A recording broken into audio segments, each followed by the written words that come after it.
नमस्कार बच्चों।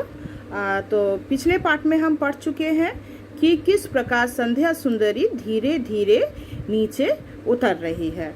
तो क्या है, जब संध्या उतरती है तो उस समय दिन की समाप्ति हो जाती है। दिन के समाप्त होते ही संध्या धीरे धीरे नीचे उतरती है और तब मेघमय आसमान से वह क्या करती है, धीरे धीरे परी के समान नीचे उतरती है।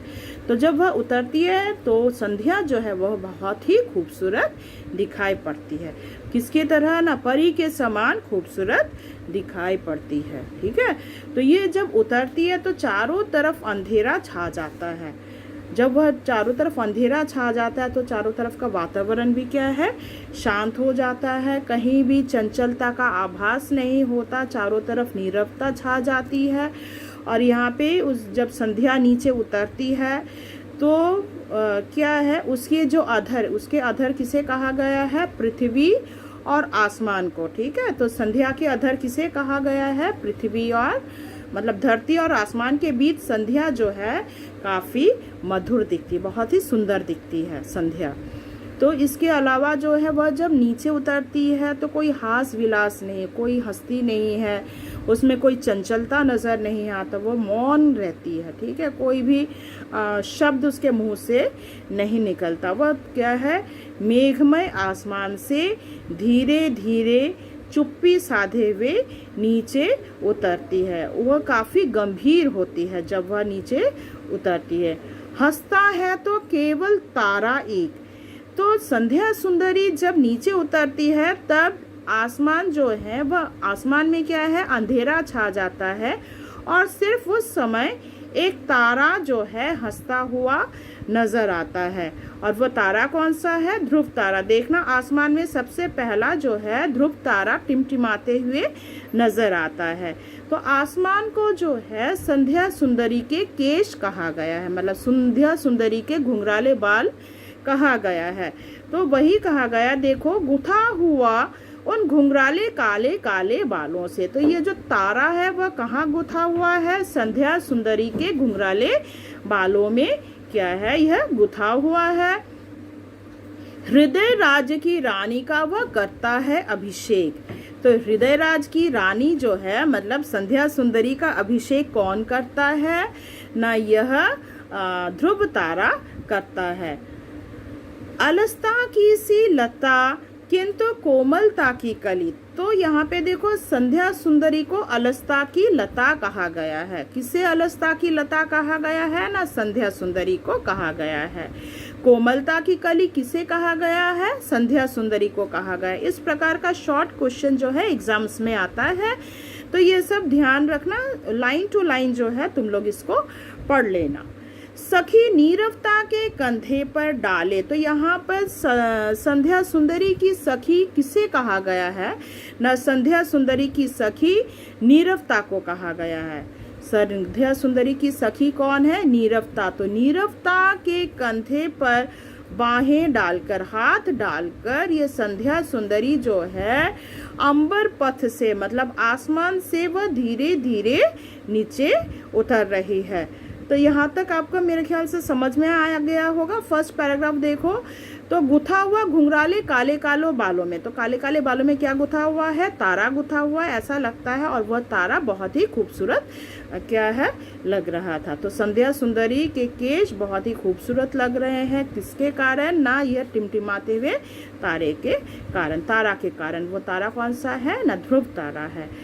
और अलसता, हृदय राज की रानी का अभिषेक कौन कर रहा है ना, संध्या सुंदरी, मतलब सॉरी ध्रुव तारा संध्या सुंदरी का अभिषेक कर रहा है। वह अलसता की लता के समान नीचे उतरती है और कोमल है, काफ़ी कोमल है। संध्या सुंदरी कैसी है, कली के समान कोमल है। और वो उसकी सखी कौन है, उसकी सखी नीरवता है, क्योंकि वह नीरवता के कंधे पर हाथ ढाले वह नीचे धीरे धीरे उतर रही है। तो वो किस पथ से नीचे उतर रही है, वह अंबर पथ से नीचे उतर रही है। आशा करते हैं यहाँ तक समझ में आया होगा। अब नेक्स्ट पैराग्राफ देखो, नहीं बजती उसके हाथों में कोई वीणा, नहीं होता कोई अनुराग राग विराग, नुपुर में भी रुन झुन झुन नहीं, सिर्फ एक अव्यक्त शब्द सा चुप चुप चुप है गूंज रहा सब कहीं। तो ये देखो, संध्या सुंदरी जब नीचे उतरती है तब चारों तरफ का वातावरण कैसा होता है, एकदम से नीरव। तो कहीं भी वीणा का भी शब्द नहीं सुनाई देता, ना ही कहीं कोई देखना कोई शोरगुल सुनाई पड़ता है, ना ही कहीं कोई नुपुर की ध्वनि सुनाई देती है, ना ही कोई रुनझुनकियां का ध्वनि। तो सिर्फ क्या है, चारों तरफ चुप्पी छाई रहती है। तो संध्या सुंदरी जब नीचे उतरती है, क्या है, चारों तरफ नीरवता छाई रहती है, चारों तरफ चुप्पी छाई रहती है, कहीं कोई गूंज सुनाई नहीं देता। नेक्स्ट देखो पैराग्राफ, व्योम मंडल में जगती तल में। तो यहाँ देखो, जब संध्या का आगमन होता है, चारों तरफ आसमान से लेकर धरती तक चारों तरफ क्या है, नीरवता छा जाती है। सोती शांत सरोवर, यहाँ तक जो तालाब है वह भी शांत हो जाती है। पर उस अमल कमलिनी दल में, देखो सरोवर में क्या है, जो कमलिनी दल है, कमल के फूल हैं, वे भी मानो शांत हो जाते हैं, उसमें कोई भ्रमर नहीं गूंजता। दिन के समय क्या है, मधुपान करने के लिए भ्रमर आते हैं, पर संध्या के समय फूलों पर भी कोई गूंज नहीं सुनाई पड़ता। सौंदर्य गर्वित सरिता के अति विस्तृत वक्षस्थल में, तो नदियां जो लहराती हैं, तो नदियां भी क्या है, संध्या के समय शांत हो जाती हैं, उसमें कोई ध्वनि या कलकल की ध्वनि सुनाई नहीं पड़ती। धीर वीर गंभीर शिखर पर हिमगिरी अटल अचल में, ये जो हिमगिरी है, हिमालय की ऊंची ऊंची चोटी है, वह भी एकदम अडिग सी खड़ी रहती है, एकदम शांत खड़ी रहती है। शिखर अपना क्या है, सिर ऊंचा, शिखर जो है अपना सिर ऊंचा कर अडिग खड़ी रहती है। जो हिमालय है वह भी बिल्कुल शांत हो जाती है, उसमें भी नीरवता छा जाती है। उत्ताल तरंगाघात प्रलय घन गर्जन जलधि प्रबल में, यहाँ तक देखो जो समुद्र है, समुद्र में दिन के समय देखो काफी गर्जन सुनाई पड़ता है। ऊंचे ऊंचे जो लहर है वह शांत हो जाते हैं, कब ना, संध्या के समय। जो गर्जना दिन में सुनाई पड़ रहे थे, शाम को मतलब संध्या के समय यही गर्जना शांत हो जाती है।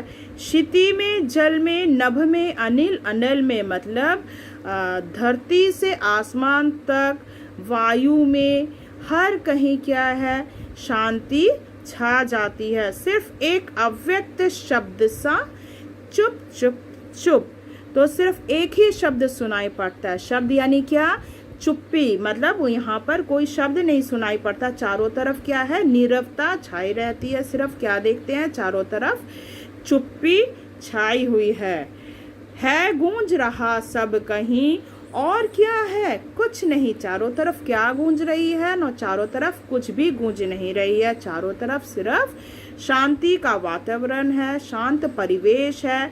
संध्या जब नीचे उतरती है तो चारों तरफ का वातावरण बिल्कुल शांत हो जाता है, कहीं कोई शोरगुल नहीं। यहाँ तक धरती से आसमान तक, मतलब यहाँ पे कहा गया, चाहे वह सरोवर हो, कमल दल हो, तुम्हारा हिमालय पर्वत हो, या नदी, फिर समुद्र, चारों तरफ क्या है, उनमें जो तरंग के कारण जो कोलाहल है वह भी शांत हो जाता है।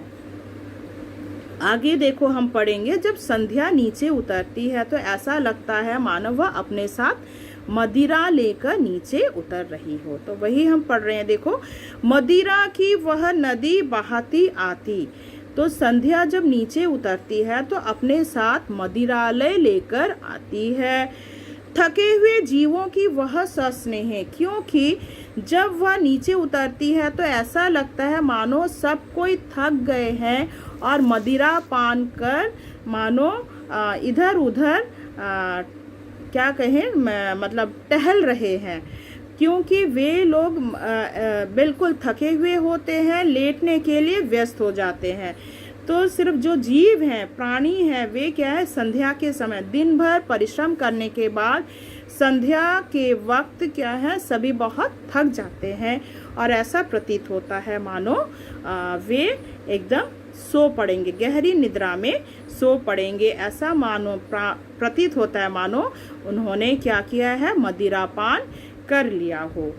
प्याला एक पिलाती सुलाती उन्हें अंक पर अपने, मतलब ऐसा लगता है मानो संध्या सुंदरी सभी को क्या है, एक एक प्याला मदिरा उसने पिला दिया है और सभी को वह अपने गोद में सुला रही हो। दिखलाती फिर विस्मृत के वह अनगिनत मीठे सपने, तो क्या है, सभी को मदिरा पान करवाकर वह अपने गोद में सभी को लिटा देती है, सुला देती है और सभी को क्या है, मीठे मीठे सपने दर्शाती है, दिखाने लगती है। लोग क्या है, जब सोते हैं तो क्या है, वे सपने देखते हैं। रात को क्या है, सोते वक्त मीठे मीठे सपने देखते हैं, तो ऐसा लगता है मानो संध्या सुंदरी सभी को गंभीर निद्रा में सुलाकर, अपने गोदी में सुलाकर सभी को क्या है, अनगिनत सपने दिखाती है। लास्ट पैराग्राफ हम देखें, पढ़ेंगे। अर्धरात्रि की निश्चलता में हो जाती जब लीन, कवि का बढ़ जाता अनुराग, विरहा कुल कमनिया कंठ से आप निकल पड़ता तब एक विहाग। तो इसी प्रकार जब सब सो जाते हैं, प्राणी जगत सो जाते हैं, यहाँ पे कवि भी कहते हैं जब अर्धरात्रि में सब सो जाते हैं तब उनके मन में क्या है, अनुराग जागृत होता है और यह जो उनका जो जीवन विरहाकुल में व्यतीत हुआ है, तो वही विरहा गीत के रूप में वह गुनगुनाने लगते हैं। तो उनके गले से, कंठ से क्या निकल पड़ता है, विहाग निकल पड़ता है। मतलब जो गीत है, संगीत है, वह विहाग, उनके जीवन के जो विरह है, उन विरह रूपी जो विहाग है वह उनके कंठ से अर्धरात्रि में गूंजने लगते हैं। तो आशा करती हूँ आपको यह संध्या सुंदरी नामक कविता आपको समझ में आया होगा। तो इससे संबंधित जो प्रश्नोत्तर है वह मैं आपको PDF के माध्यम में भेज दूंगी। धन्यवाद।